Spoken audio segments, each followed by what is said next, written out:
Sa kanto ng Blooming Treat Extension sa Sampaloc sa Maynila ay may isang kainan na nag-aalok ng isa sa pinakamasarap na pansit kabagan sa lungsod.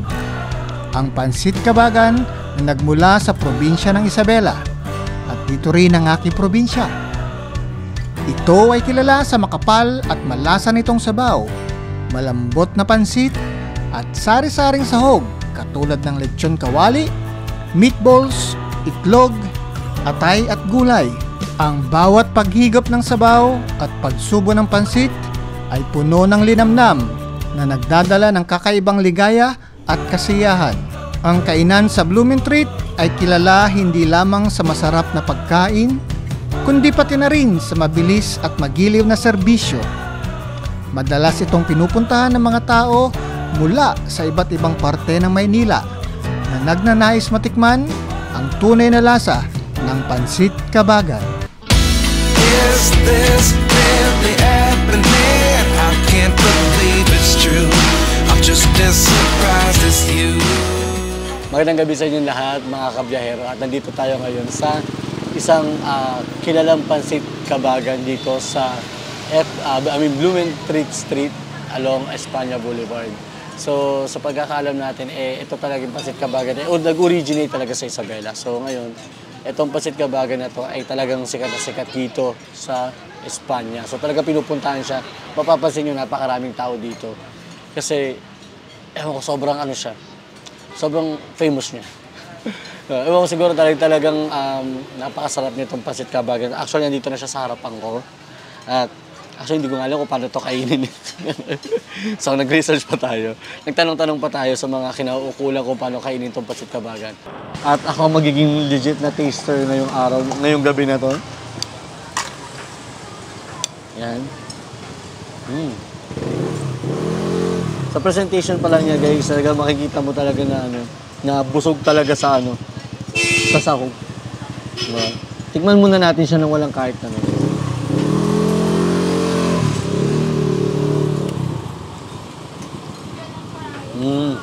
Ano siya? Malasa at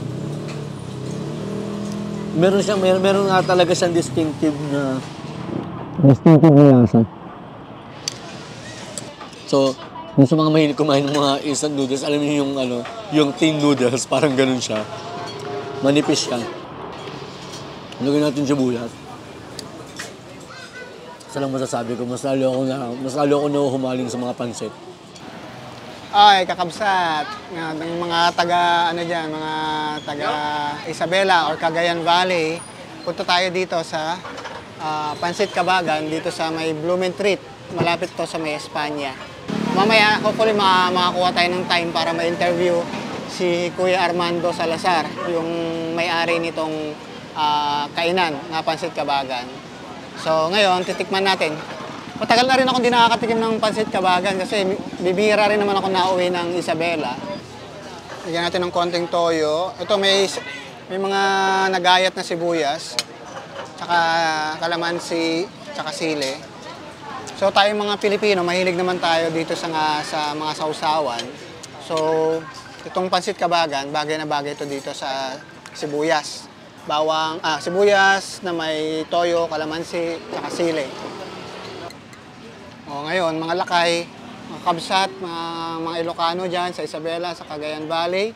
Punta kayo dito at tikman natin itong pansit kabagan ni Kuya Armando.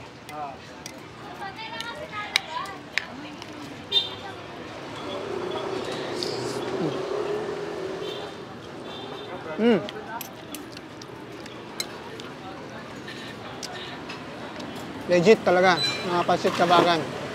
100% legit.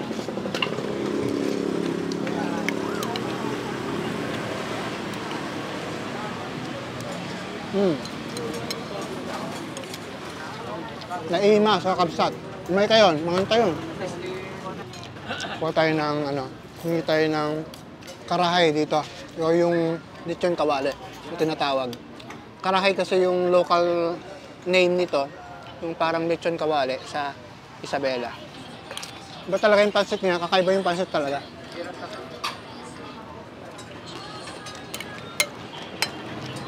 Hindi siya nakakaumay yung pansit.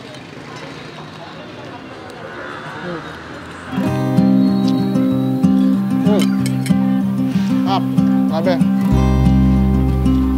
Ako si Arman Salazar, owner ng Pansit Kabagan.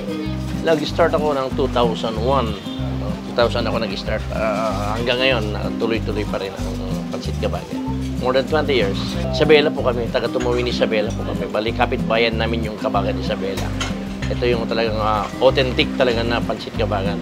Oo naman, talagang makikita mo dito, walang patid yung mga kumakain umaga hanggang gabi. Nakita nyo naman siguro kanina. Yes, every Wednesday, sarado po ang Pansit Kabagan. Yung pinaka-day off po namin yun. Monday, Tuesday, and then Thursday to Sunday ulit. From 9 to 9 po kami, 9 a.m. to 9 p.m. Siyempre, ito yung specialty namin sa Isabela. Buong region to, ito yung specialty namin, Pansit Kabagan. Noong 2001, naisipan ko na itayo yan dito. Sabi ko, susubukan ko baka mag-click.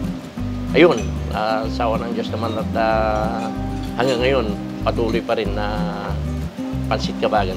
Oo naman, halos sa mga Isabelenyo kasi halos lahat kahit bata marunong magluto ng pansit. Basta sabihin ng Pansit Kabagan. Kahit hindi ko na sabihin, ang dami naman araw-araw kumakain ng mga Ilocano, iba na Tagalog, halo-halo. Mga foreigner may mga kumakain dito na nagugustuhan nila. At saka maganda rito kasi yung timplada. Yung timplada siguro, yun ang sekreto namin. Saka makikita nyo naman dito yung umaga pa lang hanggang gabi walang patid yan. Tuloy-tuloy yung kumakain dito. Marami rin klaseng pansit dito sa Pilipinas. Kaya lang, ito yung sa amin naman, ibang klase naman. Ito yung homemade na noodles namin, homemade ng noodles namin. Isabela talaga, authentic talaga ito. Yung mga empleyado ko ay halo-halo. May Bisaya, may Tagalog, may Ilocano, may Banag. Dito ang nagmamaysito, yung ako, yung anak ko, saka yung asawa ko. Kaming tatlo. Pero yung mga tao na rin namin. Preparation, madali lang naman sa umaga. Kailangan mag-prepare ng liver, lechon kawali, tapos mga sibuyas, mga condiments namin. Yan lang talaga ang namin. Nire-ready namin tuwing umaga. Yes, consistent kami rito. Hindi nagbabago ang timpla namin dito. Consistent ang kwan namin dito. Kasi kailangan yun eh. Kasi pag paiba-iba yung timpla mo, siyempre maninibago yung customer mo pag gano'n. Pag hindi consistent yung timpla mo. Oo naman, maraming mga challenges naman nung mga kalimutan na bagay-bagay na ganyan. Para siyempre, para may pagpatuloy mo yung ako tulad ko. Napwersa akong mag-retiro. Para sa dito kasi yung nakita ko na nag-click lang, nag-boom na. Sabi ko, magko-concentrate na lang ako dito. Oo, yung mga gusto mag-start, mag-negosyo tungkol sa mga pagkain, dapat iba talaga pag ikaw yung magmamanage sa may-ari. Pagkatapos, kailangan sipag at tiyaga. Kailangan na, siyempre sa umpisa mahirap. Wala namang negosyo na nag-umpisa sa maganda kagad. Siyempre mag-uumpisa yan sa mahirap. Step by step yan hanggang sa makuha naman ng mga tao yan. Pagka nalaman nila na masarap na rin timpla, babalik-balikan ka. Oo. At tiyaga lang talaga. Siyempre tiyaga, yun ang number one sa pag-negosyo sa mga pagkain. Maraming salamat sa inyo at pagkakataon na ito na naman, na-vlog na naman tayo. Siguradong dadami na naman ang customer natin yan. Saka sa mga kumakain sa amin, mga customer ko, mga suki ko, maraming salamat. At hanggang ngayon, tinatangkilik niyo pa rin yung Pansit Kabagan ko. Maraming salamat. And God bless us all. Is this really happening? I can't believe it's true. I'm just as